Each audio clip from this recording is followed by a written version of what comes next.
얼마 전 미국 정부가 록히드 마틴이 미 국방부에 납품하는 F-35의 인수를 중단했다는 뉴스가 나왔습니다. 최신의 스텔스 전투기인 F-35에는 30만 개의 부품이 들어간다고 하는데요. 그 중에서 록히드 마틴 협력 부품사의 하청기업이 쓴 부품에 중국산 합금이 들어갔다는 게 그 이유입니다. 하청에 하청기업이 쓴 부품 하나 때문이었는데요. 이는 미국이 얼마나 중국에 대해 예민한지 알 수 있는 단적인 이슈였습니다. 미국 정치는 민주당과 공화당 양당이 첨예한 대립을 하는 모습을 자주 보여주지만 중국 견제에 관한 이슈에서만큼은 비교적 일치단결한 모습을 자주 보여주곤 합니다. 또한 중국 관련 이슈나 뉴스는 항상 미국 언론들에서 중요하게 다뤄지는데요. 이런 와중에 최근 미국의 블룸버그에서는 한국 기업들의 발빠른 중국 철수에 주목하는 기사를 내놨습니다.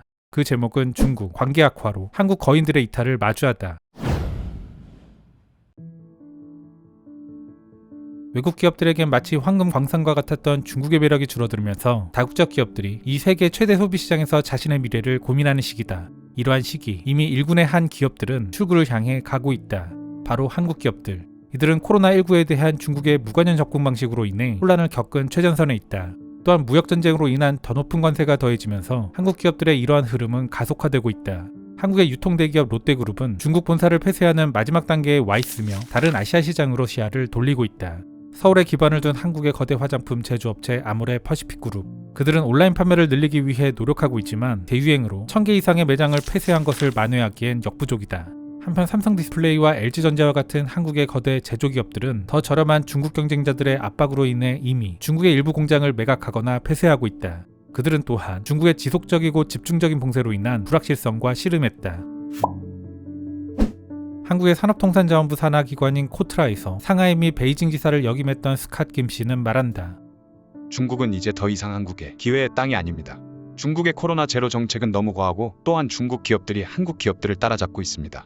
한국 기업들이 중국에서 돈을 벌겠다는 환상은 이제 버리는 게 나을 겁니다. 최근 수십 년 동안 한국의 엔터테인먼트, 메이크업 및 패션의 문화적 영향을 받아온 게 중국인들이다. 한국 기업들은 이러한 유리함을 안고 이 거대한 소비자 풀에 미래 성장의 상당 부분을 베팅했다. 따라서 이러한 한국 기업들에게 이는 대단히 드라마틱한 큰 변화다. 정부 데이터에 따르면 중국의 총소매 매출은 2021년 기준 44조 위안, 약 6조 6천억 달러에 달했으며 그중 4,026억 위안은 화장품에 지출되었다. 한국 후퇴의 씨앗은 글로벌 공급망을 교란시키는 바이러스 억제 조치와 함께 발생한 무역전쟁이다. 이로 인해 가장 먼저 한국의 제조기업들이 베트남과 같은 지역으로 사업을 다각화하려는 초기 움직임이 발생했다.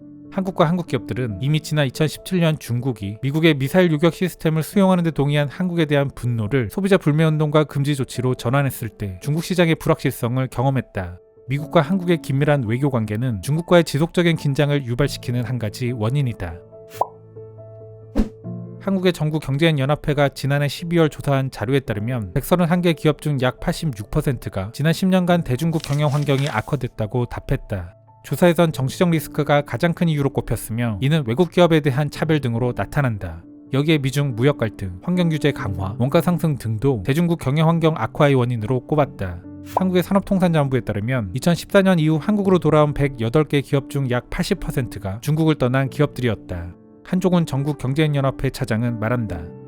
한번 떠나면 신규 투자로 중국으로 돌아갈 가능성은 거의 없습니다. 롯데만큼 한국 기업이 중국에서 겪는 어려움을 잘 요약한 회사는 없다.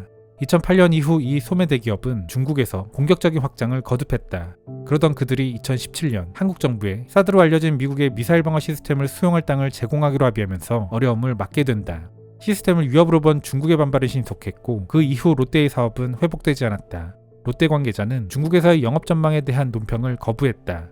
아모레 퍼시픽은 미사일 시스템 스캔들로 중국 내 한국 상품 수요가 타격을 받기 전 그리고 중국인들의 한국 면세점 방문이 막히기 전인 지난 2016년 한국의 최대 시장인 중국에서 2,080억 원을 벌어들였다. 그들은 현재 미국과 동남아 시장으로 영역을 확장하고 있으며 온라인 판매와 설화수 등 프리미엄 브랜드에 주력하고 있다. 한편 조 바이든 대통령이 미국을 전기차 생산 및 공급망의 중심지로 만들고자 하는 가운데 현대차 그룹은 2025년까지 미국 투자 계획을 100억 달러 이상으로 늘렸다. 그리고 삼성전자는 텍사스 오스틴에 있는 복합단지에 170억 달러 규모의 첨단칩 공장을 짓고 있다. 다만 한국의 기업이나 다른 나라의 기업이 중국에 대한 의존을 완전히 끊는 것은 거의 불가능에 가깝다.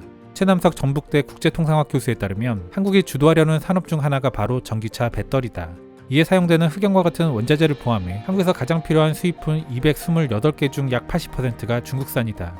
그럼에도 불구하고 한국은 기업의 중국 의존도를 낮추기 위해 노력하고 있다. 한국무역협회에 따르면 정부 차원에서 민간 기업이 핵심 원자재, 특히 반도체, 배터리, 자동차에 대한 투입재를 다양화할 수 있도록 지원하기 위해 태스크포스를 발족하기도 했다. LG 에너지 솔루션은 칠레와 대체 리튬 공급원을 제공하기로 하는 협약을 체결하는 등 기업들도 스스로 노력하고 있다. 일부 기업의 경우 중국에서의 움직임은 완전한 철수보다 합리화에 가깝다. 삼성 SDI는 배터리셀 사업에 집중하기 위해 지난해 배터리팩 공장 2곳을 폐쇄했다. 삼성 디스플레이는 2020년 LCD 공장을 중국 기업에 매각했지만 OLED 패널용 모듈을 만드는 공장 2곳은 계속 운영할 예정이다. LG전자는 지난해 중국에서 2개 공장을 폐쇄했지만 여전히 16개 유닛을 운영하고 있다.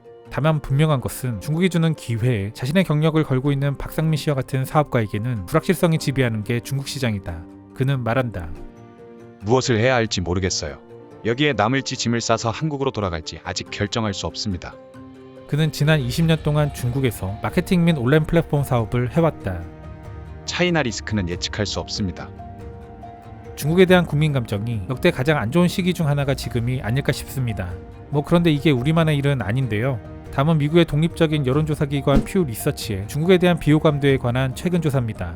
표는 수치가 높을수록 비호감도가 높다는 것을 의미합니다.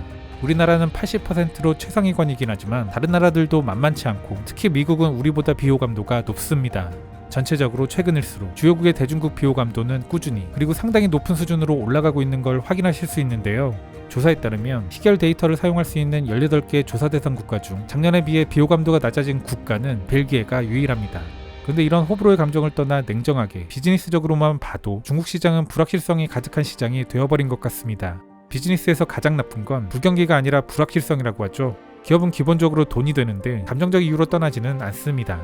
이렇게 만든 건 결국 국수적 민족주의를 자국 정치에 이용한 중국 스스로가 아닐까 싶습니다.